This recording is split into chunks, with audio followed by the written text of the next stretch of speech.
আসসালামু আলাইকুম।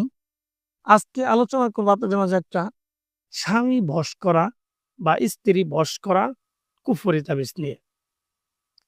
অনেকে আছেন যে আপনার স্বামী আপনাকে রেখে অন্য জায়গায় পরকীয়া করে বা অন্য জায়গায় বিয়ে করছে।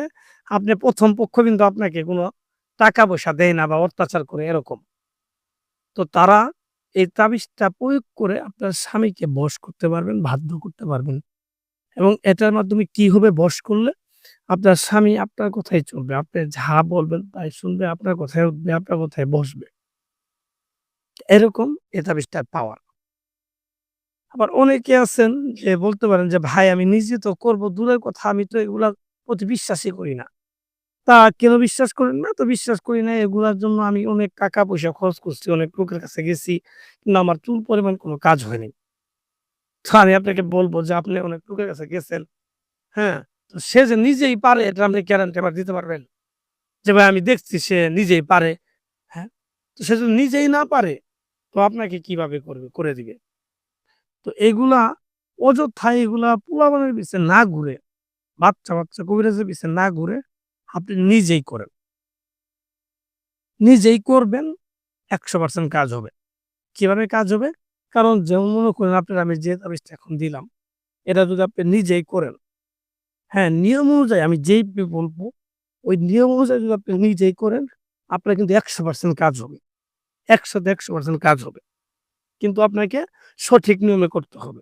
আমি যেইভাবে বলবো আপনাকে ঠিক সেইভাবে করতে হবে। করলে আপনার ১০০% কাজ হবে আমি গ্যারান্টি দিয়ে দিব। তো ভিউয়ার্স যারা বিশ্বাসী, এগুলোর প্রতি বিশ্বাস আছে যে, বাবু ভাই এটা করলেও হবে আমার বিশ্বাস। তো তারা আমার এই তাবিজটা করতে পারেন। আশা করি আপনাদের ১০০ তে ১০০% কাজ হবে। তো কিভাবে করবেন আমি আপনাদের বিস্তারিত বলে দিব। আপনারা মনোযোগ সহকারে আমার ভিডিওটা দেখবেন এবং আমি যেইভাবে বলবো, আপনারা ঠিক সেইভাবেই কাজটা করবেন। তাহলে আপনাদের এই কাজটা 100% হবে। তো কিভাবে করবেন? মূলত একটা কিন্তু কুফুরি কাজ। তো কুফুরি কাজ যখন আপনি শুনবেন যেকোনো একটা কাজের ক্ষেত্রে, যেকোনো তাবিজের ক্ষেত্রে কুফুরি কাজটা যখন শুনবেন, তখন ওইটা আপনি লিখবেন যেকোনো শনি অথবা মঙ্গলবারের দিন এবং চেষ্টা করবেন রাত্রে বেলা লেখার জন্য। রাত্রে। কারণ রাত্রে বেলা লিখলে যেকোনো একটা তাবিজ খুবই কার্যকরী কাজ হবে। তো এই তাবিজটা যেকোনো একটা শনি অথবা মঙ্গলবারের দিন রাত্রের বেলা রাত্রে ১১টা থেকে ১২টার মধ্যে লিখবেন।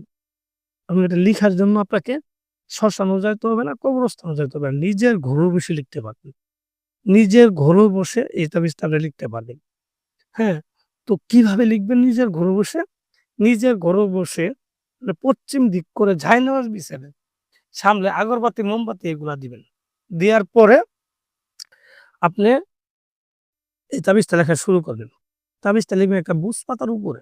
বুজ পাতার উপরে কাম সিঁদুর, কাম সিঁদুর, হ্যাঁ? এর সাথে বীর্য মিশ্রিত করি। আর এর মধ্যে গোলাপ জল দিলে দেখবেন একটা লাল রঙের কালি হবে। এই কালিটা দ্বারা আপনি ডালিম গাছের ডাল কেটে কলম বানাবেন। ডালিম গাছের ডাল কেটে কলম বানায়ে এই কলমটা দ্বারা বুজ পাতার উপরে এরকমভাবে ২ টা তাবিজ লিখবেন। Same to same. লিখার পরে অবশ্যই সেই ব্যক্তির নাম, ছেলের নাম, ছেলের বাবার নাম, মেয়ের নাম, মেয়ের মায়ের নাম। এই নামগুলা সুন্দরভাবে লিখে দিবেন। তো লিখে দেওয়ার পর আপনি তাবিজ ২ টার ভিতরে, হ্যাঁ? মুনামুনি দিবেন, মুনামুনি। যারা এগুলা কাজ করেন তারা চিনবেন মুনামুনি কি? মুনামুনি বশীকরণ কাজে ব্যবহার করা হয়। আর যারা নতুন তারা দোকানে গিয়ে মুনামুনি বললে আপনি পাবেন। মানে বলে মানে দিবে আরকি, কিনতে পাওয়া যায়। এগুলো মুনামুনি কিনে আনি ২ টা করে মুনামুনি একসাথে দেয়া লাগে। একটা তাবিজের মধ্যে ২ টা মুনামুনি দেয়া লাগে। একটা কইরে। তাহলে কিন্তু বিচ্ছেদ হয়ে যাবে। ২ টা মুনামুনি একসাথে একটা তাবিজে দিবেন। আরেকটার মধ্যে আর ২ টা দিবেন। এভাবে দিয়ে তাবিজটা সুন্দর করে বলটাবেন। বলটায় ২ টা তাবিজ, ২ টা আপনার রূপার মাদুলিতে আপনি ভরবেন। রূপার মাদুলি। বাজার থেকে কিনতে পাওয়া যায় বা বানায়ও নিতে পারবেন। তো রূপার মাদুলিতে ভরে, হ্যাঁ? তো আপনি ২ টা তাবিজ দিয়ে আপনি একটা তাবিজ আপনি কি করবেন? নিজে ব্যবহার করবেন। নিজে মেয়ে ডাইন হাতও, ছেলে বাম হাতও ব্যবহার করবেন। তো ব্যবহার করার পর আরেকটা তাবিজ যে থাকবে, এই তাবিজটাকে আপনি কি করবেন? একটা মাটির ঠুলিতে রাখবেন। ঠুলিতে রেখে ওই জায়গায় মধু বা মিষ্টি জাতীয় কোনো কিছু দিবেন। দিয়ে এই ঠুলিটাকে চুলার, হ্যাঁ? চুলার পাশে ১ হাত পরিমাণ গর্ত করে পুঁতে দিবেন এবং যে বুঝবেন যে চুলাটা যেন আগুন জ্বালানো হয়। যে চুলাতে আগুন জ্বালানো সবসময় রান্না-বান্না করে যেন আগুনের তাপটা তাবিজের মতো লাগে। এইভাবে আপনি পুঁতে দিবেন। পুঁতে দিয়ে আপনি মাত্র ৭২ ঘন্টা অপেক্ষা করবেন। এই ছেলে বা মেয়ে দেশে থাক, বিদেশে থাক, হিন্দু হোক, মুসলিম হোক, বিবাহিত হোক, অবিবাহিত হোক, যেই কোনো ধরনের হোক না কেন সে আপনার জন্য পাগল হয়ে যাবে, দিওয়ানা হয়ে যাবে। এটা এক্কেবারে গ্যারান্টি। তো ভিউয়ার্স আসলে কথা বেশি বলে ফেলা ভিডিও তো আমার ভাল লাগে না কথা বলা। তো যাই হোক আমি যেভাবে বলছি ওইভাবে করেন 100% কাজ হবে।